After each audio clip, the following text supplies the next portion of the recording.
நண்பர்கள் அனைவருக்கும் வணக்கம். நிஃப்டி ஃபியூச்சருக்கான டுமாரோ ப்ரெடிக்ஷன்ஸ் என்ன அப்படிங்கிறத பார்ப்போம். ஸோ இந்த வீடியோல நம்ம டீடைல்டு அனாலிசிஸா டே டைம் ஃப்ரேம் என்ன இண்டிகேட் பண்ணுது, 30 மினிட்ஸ் டைம் ஃப்ரேம் என்ன இண்டிகேட் பண்ணுது அப்படிங்கிறத நம்ம அனலைஸ் பண்ணுவோம். ஸோ இந்த வீடியோ ரொம்ப இம்பார்ட்டன்ட்டா இருக்க வாய்ப்புகள் இருக்கு கம்மிங் ட்ரேடிங் டேஸ்ல. ஸோ மறக்காம ஸ்கிப் பண்ணாம பாருங்க. அது மட்டும் இல்ல, ம் நெறைய நண்பர்கள் இந்த வீடியோவ புதுசா பார்க்குறீங்க, தயவு செஞ்சு சப்ஸ்கிரைப் பண்ணிட்டு பாருங்க. அதே போல ரெகுலரா பார்க்குறவங்க நெறைய நண்பர்களுக்கு இந்த வீடியோ ஷேர் பண்ணுங்க. சப்போர்ட் பண்ணுங்க. ஓகே. ஸோ இப்போ டே டைம் ஃப்ரேம் அனாலிசிஸ்ல ஃபர்ஸ்ட் நம்ம ட்ரெண்ட் என்னங்கிறத தெரிஞ்சுக்கணும். நான் ஏற்கனவே ட்ரெண்ட் என்னங்கிறத நான் இண்டிகேட் பண்ணி சொல்லிட்டேன். ஸோ இருந்தாலும் புதுசா பார்க்குறவங்களுக்காக ஒரு கிளான்ஸ்க்காக சொல்றேன். ஸோ இதுதான் வந்து ட்ரெண்ட் சேஞ்ச்க்கான wave structure. So day time frame அதே தான். ஸோ பிரைஸ் ஆக்ஷன் வந்து பிரேக் ஆயிடுச்சு. பிரேக் ஆயிட்டு அகைன் ரீட்ரேஸ்மென்ட்ல இப்போ கிட்டத்தட்ட இந்த பிரைஸ் ஆக்ஷன பிரேக் பண்ணி மார்க்கெட் ட்ரேட் ஆயிட்டு இருக்கு. சரிங்களா? ஸோ இப்போ டவுன் ட்ரெண்ட் அப்படிங்கிறத டே டைம் ஃப்ரேம் இண்டிகேட் பண்றத நம்ம அனலைஸ் பண்ணியிருக்கோம். அதே போல மார்க்கெட் ரீட்ரேஸ்மென்ட்ல இருக்கிறதுன்னு அனலைஸ் பண்ணியிருக்கோம். அது மட்டும் இல்லாம ரெசிஸ்டன்ஸ் ஜோன்ல மார்க்கெட் இப்போ கிளியரா பேரிஷ் என்கல்ஃபிங் குடுத்திருக்கு. ஸோ ஒரு முறை இல்ல 2 முறை கிட்டத்தட்ட குடுத்திருக்கு. இந்த 2ஆ பிரிச்சு பார்த்தீங்கன்னா தெரியும்.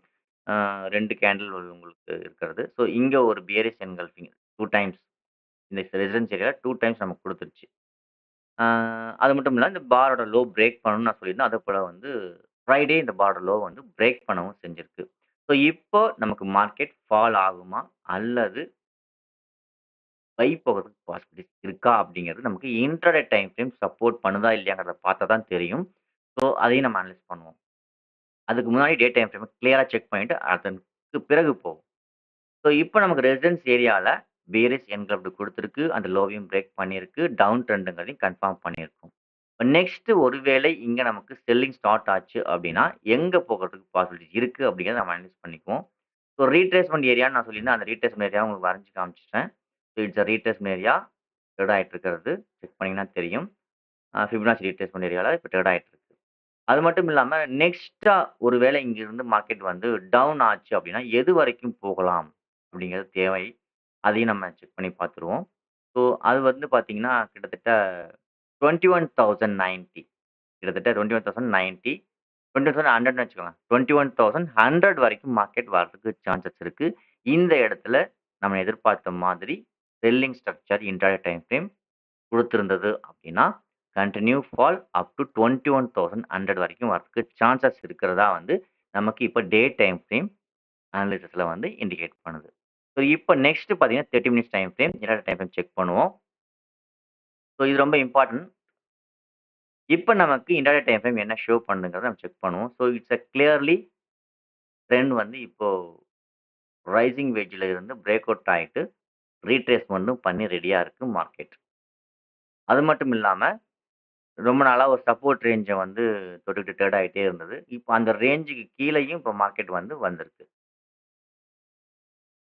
ஸோ இந்த ஏரியா ரொம்ப சப்போர்ட்டா இருந்தது. ஸோ சப்போர்ட்ட பிரேக் பண்ணி வந்துட்டு இருந்தது. அது மட்டும் இல்லாம ட்ரெண்ட் லைன் வந்து பிரேக் பண்ணி ஃபெயில்ட் ஆயிருக்கு இந்த ஏரியால.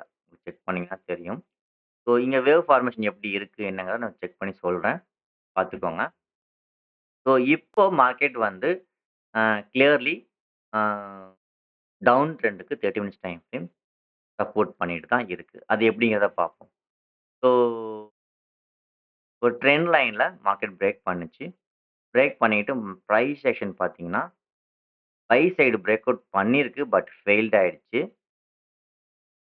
போக முடியாம. விக் மட்டும் தான் போயிருக்கு. ஃபெயில்ட் ஆயிடுச்சு.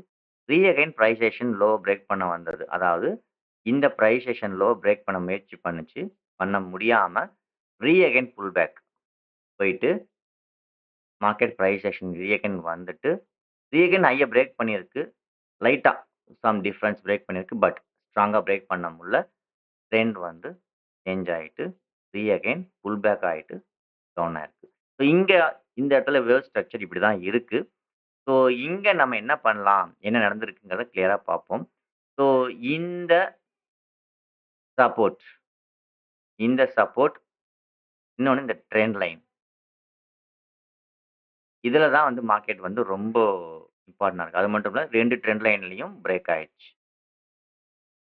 இப்போ ட்ரெண்ட் டவுன் அப்படிங்கிறது எப்படி இருக்கலாம்? அப்படிங்கிற வேவ் ஸ்ட்ரக்சரையும் உங்களுக்கு வரைஞ்சு காமிப்பேன். ஸோ டவுன் ட்ரெண்ட் அப்படின்னா பிரேக் பண்ணணும் அப்படின்னு நான் சொல்லியிருக்கேன். அதே போல ட்ரெண்ட் லைன்ல நடந்திருக்கு. ஸோ இது வந்து பார்த்தீங்கன்னா, ஹை பிரேக் பண்ணி போக முடியாமல், இதையும் பிரேக் பண்ண முடியாம, இந்த இடத்துல அதாவது ட்ரெண்ட் கரெக்ட்டா இந்த ஏரியால பிரேக் ஆயிட்டு, கலர் சேஞ்ச் பண்றேன். இந்த இடத்துலயே நமக்கு வந்து டவுன் சிக்னலா கன்ஃபர்மேஷன் குடுத்துருச்சு. ஸோ இருந்தாலும் நம்ம வந்து ஃப்ரைடே வந்து ஏன் நம்ம இமிடியேட்டா எடுக்கல, முடியும்போது எடுத்தோம்னா, வெயிட் பண்ணி இந்த சப்போர்ட்ட வந்து எப்படி ரியாக்ட் பண்ணுதுன்னு பார்க்கலாம் அப்படிங்கிறதுக்காக தான் வெயிட் பண்ணோம். இங்க கரெக்ட்டா பிரேக் பண்ணுச்சு. ஏன்னா இந்த லோவையும் பிரேக் பண்ணணும்னு எதிர்பார்த்தேன். அதேபோல இந்த லோவும் பிரேக் பண்ணுச்சு. பிரேக் பண்ணாலும் விசிபிளா நடக்காம கொஞ்சம் மேல தான் வந்தது. பட் இருந்தாலும் பரவால்ல. நமக்கு இந்த ஏரியால கரெக்ட்டா வந்து நம்ம இப்போ பொசிஷன் வந்து ஹோல்டு பண்ணியிருக்கோம். ஸோ இந்த கரெக்ட்டா இந்த ஏரியால பொசிஷனே எடுத்து ஹோல்டு பண்ணியிருக்கோம். இப்போ 30 மினிட்ஸ் டைம் ஃப்ரேம் நமக்கு என்ன இண்டிகேட் பண்ணுதுன்னா, it's clearly down trend support பண்ணுது மார்க்கெட்.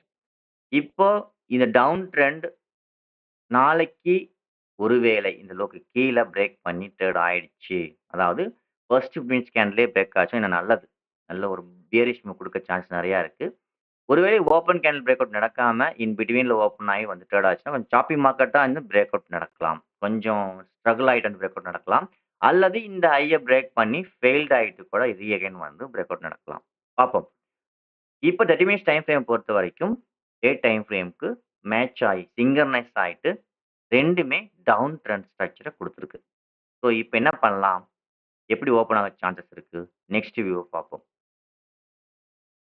ஸோ இப்ப நம்ம ரொம்ப ஃபோக்கஸ் பண்ணக்கூடிய இடம் வந்து ஆ price action high, price action low ரொம்ப இம்பார்ட்டன்ட். ஸோ இதில எங்கெங்க பிரைஸ் ஆக்ஷன் ஹை, லோ இருக்கு அப்படிங்கிறத பார்ப்போம். இதில டே லோ வந்து ரொம்ப இம்பார்ட்டான ஒரு பிரைஸ் ஆக்ஷன் லோவா மார்க்கெட் வந்து கிரியேட் பண்ணியிருக்கு. அதேபோல புல் பேக் ஆன ஏரியா பிரைஸ் ஆக்ஷன் ஹைய வந்து ஒரு இம்பார்ட்டன்ட் ஹையா வந்து கிரியேட் பண்ணியிருக்கு. பட் இந்த டவுன் ட்ரெண்டுக்கு அகைன் பை போகணும்னா, இந்த ஹைக்கு மேல மார்க்கெட் சஸ்டெயின் ஆனா மட்டும் தான் again intraday time frame buy ஆகுறதுக்கு பாசிபிலிட்டீஸ் இருக்கு. அதுல எந்த ஒரு மாற்றமும் இல்லை. சரி, இப்ப மார்க்கெட் எப்படி ஓப்பன் ஆக வாய்ப்புகள் இருக்குங்கிறத பார்ப்போம். ஒருவேளை மார்க்கெட் இந்த ஹைய பிரேக் பண்ணி ஃபெயில்ட் ஆனாலோ, அல்லது ஓப்பன் கேண்ட்லே இந்த லோவ பிரேக் பண்ணி சஸ்டெயின் ஆயிட்டாலோ, நல்ல ஒரு பேரிஷ் மூவ் கன்டின்யூ ஆகுறதுக்கு சான்சஸ் இருக்கு. சரிங்களா? ஸோ மண்டே நாளைக்கு பொறுத்தவரைக்கும் ஓப்பன் கேண்டில் இந்த ஹைய பிரேக் பண்ணி ஃபெயில்ட் ஆயிட்டாலோ, அல்லது இந்த லோ பிரேக் பண்ணி சஸ்டெயின் ஆயிடுச்சுனாலோ, ஃபர்ஸ்ட் மினிட்ஸ் கேண்டில் சஸ்டெயின் ஆயிடுச்சு அல்லது பிரேக் அவுட் நடந்துருச்சுன்னா, நல்ல ஒரு பேரிஷ் மூவ் மண்டே எதிர்பார்க்கலாம். ஓகேங்களா? ஒருவேளை மார்க்கெட் இன் பிட்வீன்ல ஓப்பன் ஆச்சுன்னா, கொஞ்சம் வெயிட் பண்ணி, ஒண்ணு இந்த ஹை பிரேக் பண்ணி ஃபெயில்ட் ஆற வரைக்குமோ, அல்லது லோ பிரேக் பண்ற வரைக்குமோ வெயிட் பண்ணி என்ட்ரி எடுக்கிறது நல்லது. பொசிஷன்ல இருக்கவங்களும் கன்டின்யூ பண்ணலாம். ஓகே. ஸோ நெக்ஸ்ட் என்ன நடக்க வாய்ப்புகள் இருக்கு? என்ன மாரி வியூ நடக்க வாய்ப்புகள் இருக்கு அப்படிங்கிறதையும் பார்ப்போம்.